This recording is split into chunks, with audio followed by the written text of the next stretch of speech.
Bonjour à tous, bienvenue sur le CITEVI 2023. Nous sommes au Parc des Expositions de Montpellier jusqu'au 30 novembre. Le Salon international des filières viticoles, vinicoles, arboricoles et oléicoles. Ça fait beaucoup de cols tout ça. Et nous sommes ici pour les œnodialogues. Alors les œnodialogues, ce sont 3 rencontres qui se veulent inspirantes autour de l'œnologie de demain, le futur du vin, la révolution de la simplicité.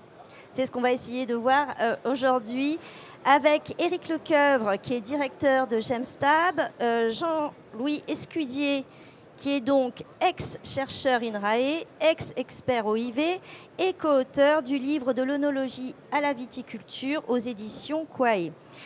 Paul-André Saunier, merci d'être avec nous aussi. Vous dirigez le laboratoire ES20 œnologie. Vous travaillez principalement sur l'Hérault, je crois, du Minervois jusqu'aux terrasses du Larzac. Voilà, et vous parcourez un certain nombre de domaines. Alors, avec vous, 3 ce matin, nous allons parler de l'étiquetage vers le zéro additif ou pas. Cette nouvelle réglementation qui arrive là dans quelques jours, je crois que c'est aux alentours du 8 décembre, si je ne m'abuse. Peut-être un petit point avec vous, Paul-André, on en est où de ce calendrier effectif? Et puis, qu'est-ce que ça va imposer aux vignerons? Alors sur le calendrier effectif, on est bien sur le 8 décembre 2023, sur l'application d'un règlement qui a été modifié plusieurs fois pour apporter différentes précisions. Et la dernière modification, ça permet de ne pas appliquer cette nouvelle réglementation à la production 2023. Donc ça nous laisse un petit peu souffler. Le 8 décembre, sur le millésime 2023, on ne sera pas obligé d'étiqueter exactement comme il le faut ou comme il le faudra sur le millésime 2024. Pour rentrer dans le détail de ce qui change, c'est une réglementation qui vient amener de la transparence sur le contenu et sur la nutrition, amener de l'information comme c'est déjà le cas sur l'agroalimentaire au sens large. Donc sur l'étiquette, c'est soit une liste d'ingrédients accompagnée d'une déclaration nutritionnelle, comme on peut le voir sur les étiquetages aujourd'hui d'agroalimentaire. Mais il y a une deuxième voie possible spécifiquement pour le vin, qui est de juste mettre la valeur énergétique, donc qui est une des lignes de la déclaration nutritionnelle. C'est des termes un peu vagues, mais la déclaration nutritionnelle peut se résumer à la valeur énergétique sur l'étiquette et, de façon obligatoire, accompagnée d'un moyen électronique d'aller voir ça sur le cloud, sur Internet. Le moyen électronique, c'est ce fameux QR code qu'ont obtenu les vignerons. Tout à fait. De poser plutôt qu'une contre-étiquette à rallonge. L'idée, c'était effectivement d'avoir un QR code en supposant que le consommateur va scanner et aller voir sa liste d'ingrédients. C'est ça, le consommateur va avec son téléphone scanner le QR code. Ça va l'envoyer sur une page qui correspond au vin qu'il est en train d'acheter ou de déguster. Les obligations qui sont liées à ce site internet, il y a toutes les obligations légales du RGPD de pas capter d'informations. Il y a une différenciation à avoir entre la partie commerciale et la partie informationnelle. Il ne faut pas que ça soit au même endroit, qu'il n'y ait pas de doute en fait, qu'on ne soit pas en train au moment où on propose des informations légales, glisser une petite publicité. Ça, c'est pas possible. Et il faut que ça dure dans le temps. Et dernier point, il faut qu'un consommateur qui soit dans un autre pays de l'Union européenne soit capable de le lire dans sa langue. Donc il faut qu'il y ait une possibilité de traduction des différentes informations qu'on est en train de communiquer. Ok, on imagine l'usine à gaz que ça peut représenter.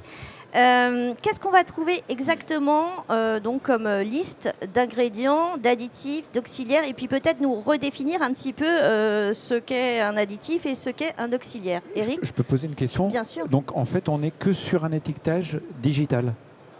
Non, on peut, si on veut, on peut rester, si on est un peu plus old school, on peut rester sur une liste d'ingrédients et déclaration nutritionnelle, qui comprend la valeur énergétique, mais aussi les graisses, les lipides, les glucides, les sucres, les protéines. Ok. Usine à gaz, pas forcément. Pas forcément. Si on va reprendre les définitions d'un ingrédient, le seul ingrédient qui n'est pas un additif, c'est le raisin. Derrière, on peut, dans le vin, apporter différentes choses. On peut soit apporter quelque chose qui va rester dans le vin, par exemple des sulfites. On les apporte, ils ont un intérêt technologique, ils vont rester dans le vin, c'est un additif puisqu'il est ajouté au raisin qu'on a mis au départ. Donc ça va être dans la liste des ingrédients. Deuxième catégorie de produits qu'on peut ajouter à différents moments de la vie du vin, mais qui ne vont pas rester. Ça va être les auxiliaires technologiques. Ces auxiliaires technologiques, ils vont passer à travers le vin et par exemple par un soutirage, on va séparer ce produit du vin qui va être mis en bouteille derrière. Ces auxiliaires technologiques, comment ils passent? Ils ne font que passer. Oui. Ils ne sont pas là à la fin, donc on n'a pas besoin de les étiqueter. Je vais prendre l'exemple d'un produit de collage, une bentonite ou une colle de pois. Ça va passer à travers le vin, ça va l'affiner, ça va être soutiré et séparé du vin. Il ne va pas être là à la fin, on n'a pas besoin de l'étiqueter. Ce qui fait que ça limite un petit peu la taille de l'usine à gaz. Ensuite, il y a 23 ingrédients, 23 additifs qui sont soit auxiliaires technologiques, soit additifs. Plus on va limiter l'utilisation de ces ingrédients, plus la liste sera courte. Ouais. Plus on va, et si on réfléchit un petit peu plus loin, plus le nom de l'ingrédient va être sympathique. Friendly. Moins chimique. Par exemple, un acide citrique, c'est un additif, mais ça a une image plutôt positive. Un carboxyméthylcellulose, c'est un peu moins bien. Acide citrique, je sais pas si Acide ça... citrique, ouais, moi ça fait penser au citron, c'est sympa. Ah ouais, okay. Alors, mais comment on va faire pour que justement le consommateur ne prenne pas peur en voyant cette liste d'ingrédients et va découvrir que dans son vin, finalement, il n'y a pas que du raisin? Alors c'est justement là où moi je vois cette usine à gaz ou cette menace comme une opportunité. C'est l'opportunité pour l'ensemble de la filière de communiquer et d'entraîner un dialogue sur la réalité, oui, il y a quelques produits, il n'y en a pas beaucoup, à quoi ils servent. Dans l'industrie agroalimentaire, il y en a beaucoup plus, de façon générale. Dans le vin, finalement, il n'y en a pas beaucoup et je pense qu'on peut créer une meilleure compréhension et un meilleur dialogue, justement en amenant de la transparence. Jean-Louis, comment les vignerons, comment la filière se prépare à ce changement culturel, finalement? Ça fait plus d'un siècle qu'elle s'y prépare. Si on se remémore tous les événements viticoles des années 1905, le vin est à part dans l'agroalimentaire. Il a une définition, comme tu le disais, le vin c'est du raisin. Le vin a une définition très claire. Le vin est issu de la fermentation de raisins frais, c'est-à-dire on ne peut pas le faire avec autre chose, et théoriquement il faudrait que ça. Donc ça a donné une logique, cette définition, où la composition du vin n'était pas inscrite, contrairement à tous les autres produits de l'agroalimentaire. On ne caractérise pas un vin par sa composition, mais par le raisin qui le produit, et puis aussi par la façon de le faire, par l'œnologie, les pratiques œnologiques. Donc ça a duré très longtemps.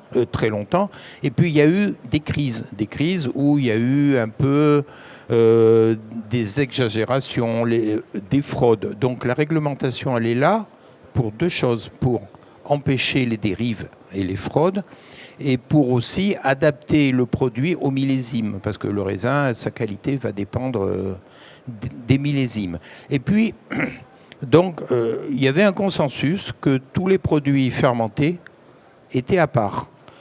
Donc, c'est pas que le vin, c'est la bière et le cidre.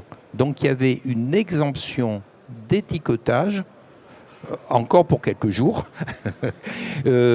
pour le vin en particulier, sauf si l'ingrédient qu'on rajoute peut donner des allergies, sauf ce qui est allergène, sauf l'alcool et le SO2. Donc le consommateur, il était habitué à très peu d'inscriptions sur l'étiquette, alors que sur un paquet de gâteaux, il a l'habitude des et puis parfois des sacrées listes.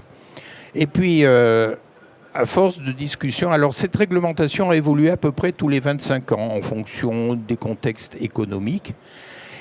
Et en 2017, il a été décidé qu'il fallait donner de la transparence auprès du consommateur parce qu'il découvrait ici ou là qu'on mettait quand même pas mal de choses dans le vin. Alors, c'est vrai qu'il faut rassurer la filière. En agroalimentaire, on a le droit à 150 additifs.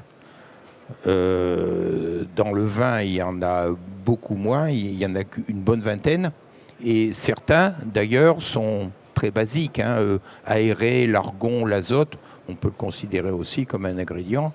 Mais ça, on peut le marquer sur l'étiquette. Bon, c'est pas très méchant. Mais au fil des années, de plus en plus d'additifs issus de la recherche, des instituts, issus de la recherche des sociétés privées, ont proposé aux producteurs des molécules beaucoup plus complexes et sans doute efficaces pour répondre à des objectifs. Donc ces additifs se sont développés. Et la liste s'est rallongée au fur et à mesure des discussions. Alors, on rallonge pas une liste comme ça. Ça fait l'objet de discussions et vous savez qu'il existe l'OIV, qui est une organisation intergouvernementale. Depuis l'an dernier, il y a 50 pays qui adhèrent. Donc quasiment tous les pays viticoles adhèrent à l'OIV. Les exceptions, c'est très peu, mais c'est des grosses exceptions. C'est les États-Unis, c'est le Canada et c'est la Chine qui est là en tant qu'observatrice. Alors pourquoi ils n'y sont pas? Parce que c'est des grands pays, ils estiment qu'ils n'ont pas à subir les règles des autres. Et parce que aussi il y a eu des débats sur le mouillage, c'est-à-dire sur possibilité de rajouter de l'eau dans la vendange. Donc ils ont voulu rester libres. Mais 50 pays, c'est énorme. Et quand un nouvel ingrédient est autorisé, maintenant l'Europe suit les recommandations de l'OIV. Et l'OIV va dire, pour cette molécule, admis ou pas admis. Donc depuis 10 ans, moi j'ai travaillé sur 3 mandats à l'OIV. Eh ben, les experts, surtout en commission œnologique, ont passé beaucoup de temps à traiter les demandes qui arrivaient de tel ou tel pays. Chaque pays faisait une demande dans un sens ou l'autre. Et à titre d'exemple, il y a des nouveaux ingrédients qui sont arrivés pour le vin qui n'étaient même pas autorisés dans l'agroalimentaire. Donc c'était un peu le monde à l'envers. Et je peux citer en exemple la carboxyméthylcellulose. Alors, en termes, un œnologue va dire gomme de cellulose, c'est quand même plus sympathique comme terme. Ça, c'était déjà, dans l'agroalimentaire, c'était très utilisé. Donc il y a eu une adaptation du produit. Donc il y a eu une discussion, bon, ça a été adopté. Mais il y en a d'autres, certains. Pardon, qui sert à quoi? Alors, c'est un stabilisant, donc okay. Ça évite les dépôts. Alors, dans ce qu'on rajoute dans le vin, il y a différentes catégories. Alors, dans l'agroalimentaire, vous en avez beaucoup. Vous avez entre autres les texturants, le sel, les exhausteurs de goût. Bon, vous n'avez pas tout ça dans le vin. Dans le vin, vous avez acidité, stabilisation pour éviter les dépôts. Parce que, en fait, le commerce international a fait que quand vous exportez une bouteille de vin, quand il y a des dépôts au fond des bouteilles, ça présente mal. Et que parfois, c'est refusé. Donc, ont été recherchées des solutions, par exemple, pour qu'il n'y ait pas de dépôt de tarte. Et la carboxyméthylcellulose fait partie de ces ingrédients un peu magiques qui évitent dans un certain nombre de cas les dépôts. Mais il y en a un nouveau qui est arrivé, qui a fait débat, c'est les polyphosphates. Oui. Alors, c'est un ingrédient qui empêche les dépôts, mais qui n'était pas autorisé dans l'agroalimentaire. Donc là, il a fallu faire une démarche spécifique pour le vin. Et ça, c'est celui qu'on trouvait dans les tablettes de lave-vaisselle ou oui, alors en gros, c'est un séquestrant.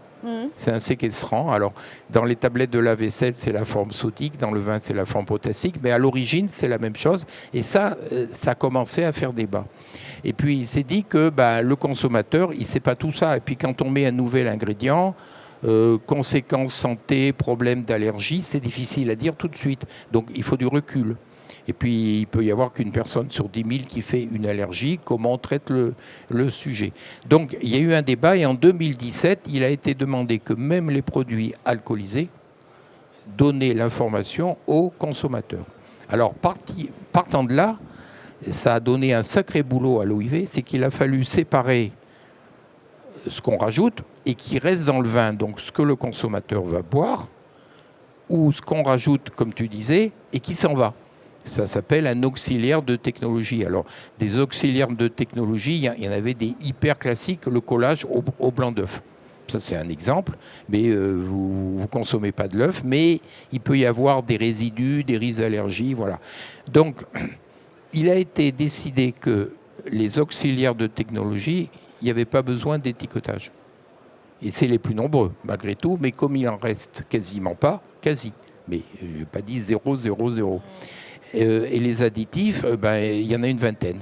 Donc, c'est eux qui devront être donnés en information aux consommateurs. Okay.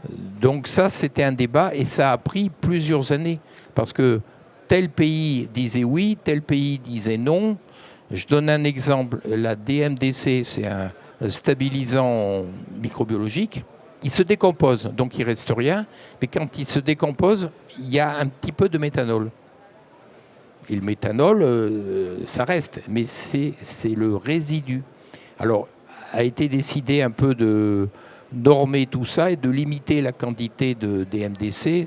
Le nom commercial, par exemple, c'est Valcorin, pour qu'il reste très peu de méthanol. Alors après, il y avait le débat. Ah oui, mais le méthanol, c'est un additif ou c'est un auxiliaire? Voilà. Donc, ce genre de débat, de discussion a été long, ça a pris des années. Mais maintenant, c'est transparent. Si vous allez sur le site de l'OIV, chacun peut faire ça, vous avez la liste de toutes les pratiques œnologiques, de tous les additifs, de tous les auxiliaires et ce qui est autorisé et en définissant les limites. Donc, ce qui arrive là le 8 décembre, c'est issu d'un très très long processus de discussion entre tous les pays et l'Europe donc adopte ce qui est discuté entre tous ces pays à l'OIV. Alors, un long processus, pour autant, est-ce que les vignerons ils sont préparés, Eric? Toi qui parcours tous les domaines de France et de Navarre, tu les rencontres quotidiennement. Est-ce qu'ils sont préparés? Est-ce qu'ils sont contents, pas contents? Et comment... Voilà. Alors, ils sont préparés pour les uns, oui, pour les autres, pas du tout. Certains découvrent cette nouvelle réglementation en se disant « Ah, mais ça va vraiment être appliqué ». Donc, comme disait Paul André tout à l'heure, effectivement, on a une année supplémentaire pour se mettre au niveau, mais ça bouleverse beaucoup quand même la façon de faire, les pratiques, et pour certains, effectivement, ils le voient comme une contrainte supplémentaire, comme une nouvelle réglementation, donc c'est toujours contraignant. Mais effectivement, c'est aussi une opportunité pour montrer à ses clients, aux consommateurs, qu'on travaille proprement, comment on fait son vin. Et ça permet aussi d'aller dans de la communication avec le consommateur. Est-ce que pour l'œnologue, là aussi, c'est un changement de pratique, c'est-à-dire le rôle conseil auprès des vignerons aujourd'hui, est-ce qu'il devient de plus en plus important parce que finalement, peut-être que des vignerons vont changer leur pratique œnologique? Tout à fait. Nous on accompagne des vignerons de toutes les tailles et de tous les styles. Mais surtout, il y a une coloration, engagement environnemental. 60-70% de notre clientèle a un engagement environnemental, en particulier en bio. Et déjà en bio, en fait, il faut réfléchir à ce qu'on peut utiliser et ce qu'on ne peut pas utiliser, parce que la réglementation n'est pas la même. La discussion va arriver avec nos clients vignerons sur tiens, moi j'utilise ça, il va falloir l'étiqueter. Finalement, est-ce qu'il n'y a pas une autre solution Est-ce bien utile? Est-ce que c'est bien utile? Est-ce qu'il n'y a pas une autre solution? Si on n'en met pas beaucoup, est-ce que ça marche? Je pense qu'on va nous poser cette question-là. Mais ça ne marche pas, enfin, c'est bien tenté. Mais surtout, je pense qu'il y a d'autres méthodes, il y a des moyens physiques. Sur la stabilisation tartrique, il y a des moyens physiques.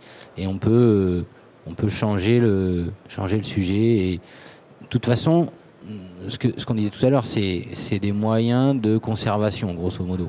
C'est soit des acidifications, soit des stabilisants. Et donc on va réfléchir sur soit on change de méthode, soit on prend le risque, si on veut totalement enlever cet additif. Okay. Donc c'est vraiment, ça va animer des discussions, ça va être intéressant. Alors parmi les procédés physiques que vous évoquiez, on a effectivement les procédés que vous proposez, vous Gemstab, qui sont les procédés notamment de Naudia, puisqu'on est ici sur le stand de Naudia. En quelques mots, Eric, quels sont-ils et à quoi alors je vois stabilisation tartrique, filtration, ajustement du pH. Alors, comment ça marche tout ça? Principalement, alors effectivement, nous depuis 25 ans, on met en œuvre les procédés de Naudia sur le vignoble. Donc on a grosso modo 1500 à 2000 clients actifs qui utilisent cette technologie. Et ce qui nous intéresse là aujourd'hui, c'est principalement la stabilisation tartrique et l'acidification, puisque là, on va venir intervenir sur ces additifs que sont les stabilisants ou les acidifiants. Et là, on est sur des techniques soustractives, physiques, sans intrants. Donc effectivement, là, on apporte, comme disait Paul André, on apporte des solutions techniques, technologiques, pour répondre à ces fameuses questions. Qu'est-ce que je fais pour soit ne pas avoir d'intrants dans mon vin et éviter d'avoir cet étiquetage à partir du moment où mes clients me demandent de ne pas avoir ces fameux dépôts dans la bouteille. Alors, voilà. Concrètement, comment ça fonctionne, la stabilisation tartrique? Donc, la stabilisation tartrique, pour ne pas avoir de dépôt tartrique dans la bouteille quand on met un vin au froid, on va faire glisser le vin entre deux membranes qui est chargé électriquement et on va extraire des ions, potassium, calcium et des tartrates. Ces trois ions combinés, quand on met un vin au froid, cristallisent. Quand on les a extraits physiquement, donc on n'enlève pas de matière, on n'enlève rien, simplement des ions, on change l'équilibre, eh bien on va avoir un vin qui à la sortie va être stable. Sans aucun impact. Sans aucun impact organoleptique et sans aucun intrant. Ok, alors ça consomme de l'énergie, non? Ça consomme très peu d'énergie. En moyenne, on est à 0,2 kW par hecto pour traiter par la stabilisation tartrique. Donc l'énergie n'est moins que le froid, largement moins. C'est grosso modo entre 8 et 10 fois moins que le froid. Okay. Donc on n'a pas ce problème énergétique et on a une technologie qui nous permet de travailler à température ambiante et extrêmement respectueuse des produits. Et derrière, on a une stabilité qui est garantie. Ok. C'est un procédé que vous utilisez, que vous préconisez, Paul-André ou... Complètement, oui. C'est une discussion qui a lieu avec nos clients sur comment stabiliser tartriquement. C'est une des solutions. C'est pas très connu, malheureusement. Mais on essaie de faire de la pédagogie et en fait, le résultat est toujours intéressant en fait. Que ce soit sur de la stabilisation tartrique ou sur de l'acidification, ça donne de très bons résultats. Dans un environnement où aujourd'hui on fait un peu la chasse aux consommations d'énergie, ça marche aussi. Demain, enfin dans 10 jours, quand on va faire la chasse aux additifs, ça marche aussi. Il y a pas mal de sujets. On parle de stabilisation tartrique, c'est lié au potassium et au calcium. Le calcium, il n'y a pas beaucoup de moyens, il n'y a pas beaucoup de produits qui permettent d'attaquer ce problème-là. Là, le moyen physique qu'on a là, ça l'attaque aussi. Pas mal de bonnes. Donc c'est plutôt pas mal de feux verts, quoi. Alors, mais vous, Gemstab, vous intervenez en prestation de service, c'est bien ça? On intervient en prestation de service. On est partenaire de Naudia, comme je disais tout à l'heure, depuis 25 ans. Et nous avons à peu près 25 installations qui sillonnent la France. Et donc, on va chez les clients pour traiter des lots de 15 hectos à 1000 hectos. On n'a pas de frein technique au volume à traiter et on travaille en continu. C'est-à-dire que chaque vin est analysé pour ce qu'il est, pour son instabilité propre.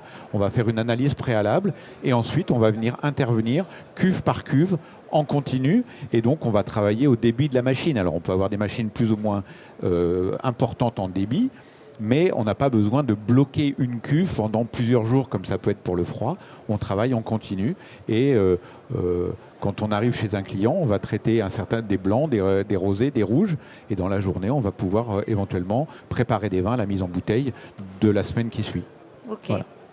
Bon, c'est toujours difficile de parler coût, mais c'est une prestation qui s'adresse à tous les vignerons.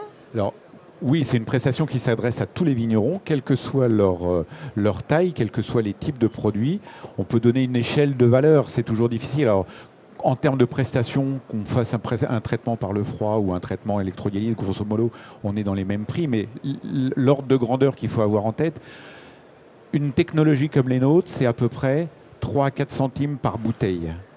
Ok. Voilà. Je me rends pas En compte, prestation de c'est service. cher, pas cher. Enfin, par rapport à, j'ai Alors, peu de tout repères. est toujours trop cher, Ouais. mais 3 à 4 centimes, c'est une assurance pour ses clients de ne pas avoir de dépôt dans sa bouteille, de ne pas avoir d'intrants et d'avoir un produit extrêmement respectueux de son propre produit.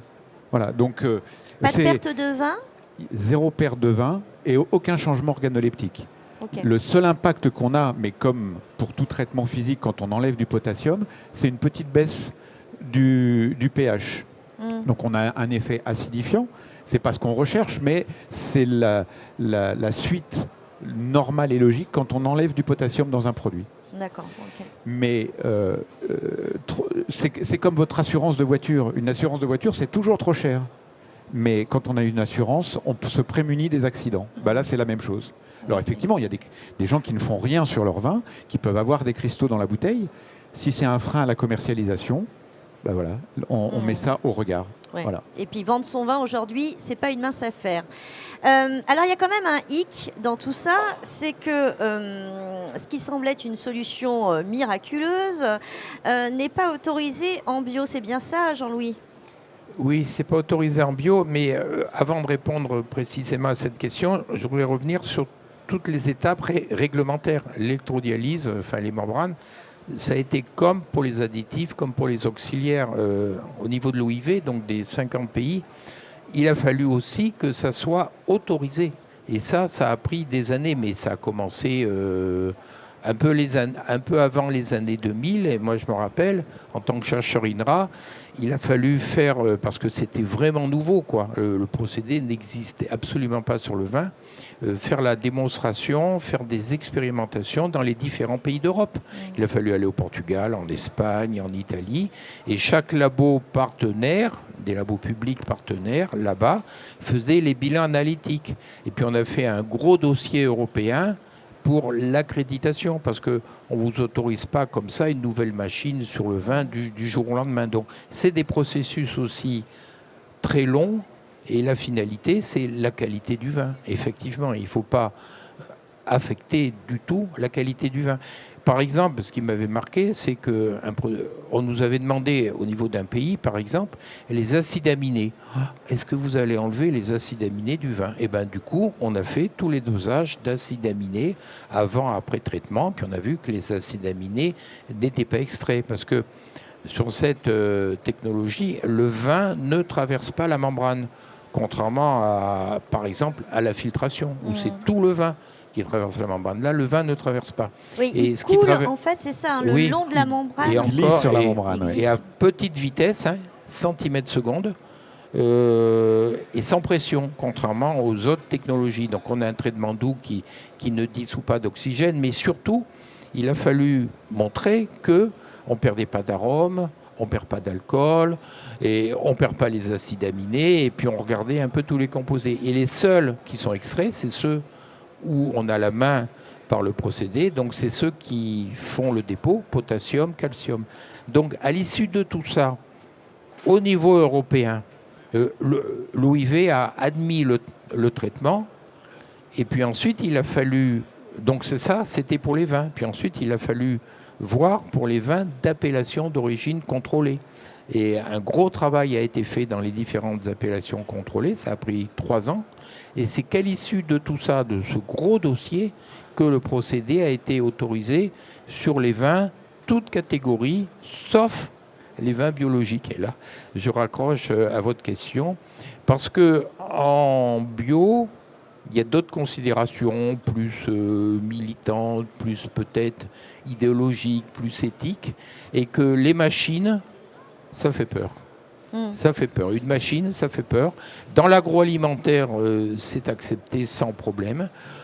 Dans le vin, certains du bio n'ont pas ça en tête, ne veulent pas, alors que par contre ceux du terrain, la plupart, ils voient comment ça marche, c'est simple, c'est une unité mobile, ça vient dans la cave, ils le veulent. Donc là, il y a un débat. Et en tant que chercheur, moi j'appelle ça une controverse scientifique. Mais ce n'est pas que sur ce sujet, hein, la controverse scientifique. Tout à l'heure, vous parlerez des vignes résistantes aux maladies. Elle existe aussi, cette controverse scientifique. Donc là, il y a une controverse scientifique, une controverse, c'est-à-dire on n'est pas d'accord sur des points qui ne sont pas scientifiques. Donc en tant que chercheur, on a du mal à répondre, parce que quand on nous dit bio, environnement, énergie, tout ça, ça coche toutes on les a des cases. réponses, ça coche tout, mais malgré tout, en face, il y a un non. Donc ça, c'est pas tranché et c'est en débat. On est en controverse scientifique. Alors, c'est vrai qu'il y a une controverse scientifique, mais là, pour le coup, on est sur un point très politique d'une certaine façon. Cette technologie, elle a été validée. Il y a eu des analyses européennes qui ont montré que c'était la meilleure technologie en termes énergétiques, en termes qualitatifs. Et puis, à un moment, il y a eu un non définitif. Alors que la filière, les vignerons du terrain sont pas majoritairement, mais beaucoup demandent à avoir ces outils pour pouvoir travailler justement de façon beaucoup plus propre. Et effectivement, aujourd'hui, c'est encore interdit. Alors, c'est une grosse incompréhension, autant pour nous qui l'exploitons que pour les vignerons. Mais voilà, pour l'instant, on est encore dans cette démarche et on espère que ça sera levé, mais pour l'instant, c'est encore interdit. Vous confirmez, Paul-André, que effectivement vous avez des demandes, ou vous aviez l'air de dire c'est peut-être pas suffisamment connu quel est Nous, on a des demandes, on a des discussions sur ce sujet-là, et sur les vignerons en bio, on ne peut pas la proposer, puisque c'est pas autorisé. Mais ça la limite. Je ne veux pas mettre les pieds dans le plat, mais ça ne fait pas non plus l'affaire des marchands de produits, non? Oui, probablement. Je ne sais pas. Mais je voudrais rajouter un point, c'est qu'en tant que chercheur du public, on a beaucoup travaillé sur ce sujet-là. Et puis, qu'est-ce qu'on a vu? On a vu aussi une scission entre les pays traditionnels du vin, donc les pays d'Europe, quoi, Espagne, Portugal, France, tout ça, où les bio là disaient non, et les pays du Nouveau Monde, où ils font aussi du bio, notamment les États-Unis. Oui, parce que c'est autorisé, c'est ça? Ils l'ont adopté parce qu'ils sont beaucoup plus pragmatiques. Il dit le bilan environnemental, le bilan des additifs, c'est ça. Donc, comme vous disiez, ça coche les cases. Donc, aux États-Unis, on peut. Ici, on ne peut pas. Alors que c'est une recherche française. Donc, c'est un peu bizarre quand même. Oui, alors ça met peut-être aussi nos vignerons dans une concurrence un peu déloyale. Effectivement, puisqu'en fait, un producteur américain peut stabiliser des vins par la stabilisation tartrique éco-sélective et venir les vendre en Europe en étant organic wine, alors qu'un vin français ne peut pas utiliser cette technologie. Voilà, ce qui est un peu paradoxal quand même. Donc il y a beaucoup de sujets et de débats là-dessus, mais effectivement, il serait temps que les politiques prennent ce sujet à bras-le-corps et fassent bouger les lignes, parce que c'est pas la volonté de Rodia et de Nodia de valoriser ça. C'est aussi de dire on a des solutions pour les vignerons pour qu'ils puissent mieux travailler. Voilà. Moi, j'ai une question sur l'échelle de temps. Quand le dossier a été déposé à l'OIV, pour les vins de façon générale, c'est combien de temps? Combien de temps pour l'accepter? Entre 5 et 10 ans. Okay. Pour les additifs, ça a été pareil. C'est l'échelle de temps parce qu'il y a plusieurs niveaux d'adoption. Il y a les étapes 1, 2, 3, 4, 5, 6, 7 à l'OIV.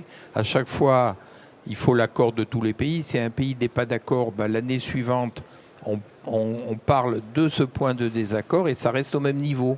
Donc, ça ne peut être que long. Mais ce temps long aussi conforte après les résultats. Mais pour la technologie elle-même, on y est arrivé. Mais il n'y a pas ces mêmes débats bio, pas bio à l'OIV. L'OIV, c'est pratique œnologique. En gros, il faut retenir, il y a les additifs, les auxiliaires, les pratiques œnologiques. Et dans les pratiques œnologiques, vous avez la technologie. Très bien.